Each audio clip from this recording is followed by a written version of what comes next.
Tak čaute, ja vás zdravím v mojom novom videu. Dnes si ukážeme, trošku si popíšeme zložku root, ktorú môžete nájsť v klientoch. Vo väčšinou klientoch to tak je, že tam je vlastne tá zložka root, ale taktiež môže byť premenovaná hociak kvôli bezpečnosti. Ale v roote by ste mali mať také isté veci ako všade inde. Tak. Rozbalíme si to rozbalovačom. Ja odporúčam Ethernexus, pretože je to taký rozbalovač, ktorý nevytvára pri rozbalovaní XML súbor. Čiže môžete tam očakávať čo najmenej chýb a asi čo najlepšie rozbalenie a zbalenie, čo sa týka toho.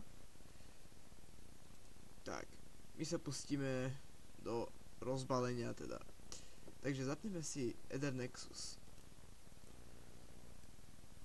Tak, dáme extract archív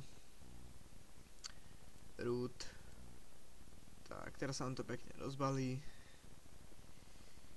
Počkáme chvíľu. Tak. Ako môžete vidieť, máme tu nejaké tie základné veci, čo sa týka serveru. Nás bude v tomto dieli zaujímať len server info.py. To si dneska akože vysvetlíme, čo na čo slúži a tak. Tak, dáme editovať. Najlepšie je dať si to editovať v Notepade++. Tak. Začneme od hora, aby to nebolo také rozhádzané. Takže ako prvé vidíte, čo nás môže zaujímať, je state known. To je vlastne, keď vy máte server, robí to najčastejšie na hamači a vlastne on vám ako keby neodpoveda do toho statusu. Čiže tu si môžete potom podľa vás napísať, že je napríklad zapnuté alebo vypnuté. A potom to už bude mať automaticky klient defaultne a nemusí byť vlastne pripojený na žiadny server a toto bude mať napísané pri každom kanáli. Čiže budeme prepisovať len tie 3 bodky. Tak, tu na už je samotný state, čiže či je server vypnutý, to je táto nulka, si môžete prepísať na vypnutý. Vypnuté cháčko, aj jednotka zapnuté, dvojka, to už je, keď tam je tak trošku viac hráčov, že to už je preplnené, a trojka plné, že ten channel je už zablokovaný a nedá sa už na neho pripojiť. Tak, server channel, tu máte vlastne cháčka, dávajte si veľký pozor na jednu takú chybu. Keď si budete vytvárať napríklad ďalšie cháčko, musíte si ho vytvoriť taktiež na serveri toho vášho server filesu. Takže keď budete chcieť vlastne vytvoriť nový, stačí si skopírovať jeden riadok a vložiť ho vlastne pod to. Ja vám to ukážem. Čiže odkopírujeme si tento riadok. Pôjdeme úplne až, tak to som to až nechcel. Tak, dáme si to takto. 11, 12, prepíšete key na 13, IPčku necháte a tu ide hlavne o tie porty, takže ako vidíte, ja mám H1 23 000, H2 24 000. Je to na vás, môžete si vy osobne zmeniť tie porty, aké chcete. Čiže tu by išlo napríklad 25 000. Tu na taktiež TCP, UDP port, to máte proste v každom channeli. Ja vám to môžem teraz aj ukázať takto. Takže som teda na tom serveri, takže pôjdete vlastne do channelu 1 a v jednom z jadier, alebo proste tu už budete mať hneď config, proste nájdete si súbor config, ten je tu. Tak, ja to mám ako odkaz urobené. Čiže otvoríme si to v Notepade. Tak. A sem môžete vidieť. Takto si to nastavíme, alebo ako to urobíme. Port sme tam mali 23 000. Tu máte ďalej DB port, to si nebudeme všímať, ani toto si nebudete všímať.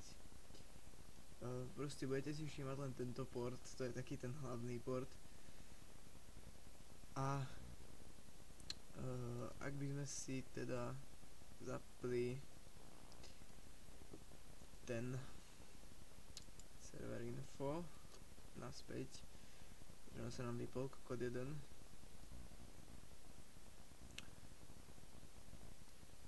Takže tu nás to dáme takto. Tak, ako ste mohli si tam všimnúť, tak tam bolo 23 000, 24 000, 25 000. V ďalšom dieli si taktiež môžeme ukázať, ako napríklad tento channel vytvoriť a ako ho vlastne spojazniť aj. Tam iba záleží to, že si odkopírujete od ostatných cháčok, ako ja som to urobil napríklad pri tomto, tak si to aj na tom serveri odkopírujete a jednoducho si iba zmeníte porty. To je proste maličkosť, áno, to je 2 minúty práce. Takže ja si to zmažem, pretože ja to tu nechcem. Ja chcem iba channel 1 a channel 2. Tak, region name, to necháme tak. Out server. Tu tiež proste zadáte IPčku a port si zistíte tiež na vašom server filese, čiže na serveri, a to si zistíte v zložke out, čiže tam budete mať buď rovno out, alebo budete mať vo channels a tam budete mať out a db, čiže vy si pozriete do out, aký to má port a prepíšete to tu prípadne. Port vám môže spôsobiť to, že server bude v podstate nefunkčný, teda nie server, ale klient. Vlastne zapnete toho klienta a server bude ukazovať, že je offline a nebudete sa môcť na ňom pripojiť. Tak, region dict, alebo ako to mám čítať, tu si vlastne zadáte názov svojho serveru, čiže ako keby meno toho channelu, ne channel, ale no vlastne serveru, áno. A tieto dve chujovinky, presnejšie táto, ale mne sa zdá, že obidve by mali byť to, aby vám fungovali vlastne obrázky v cechu, áno. Čiže keď tu budete mať zlé porty alebo zlú IPčku, tak je možné, že vám nepôjdu obrázky v hre, čiže tie cechové obrázky.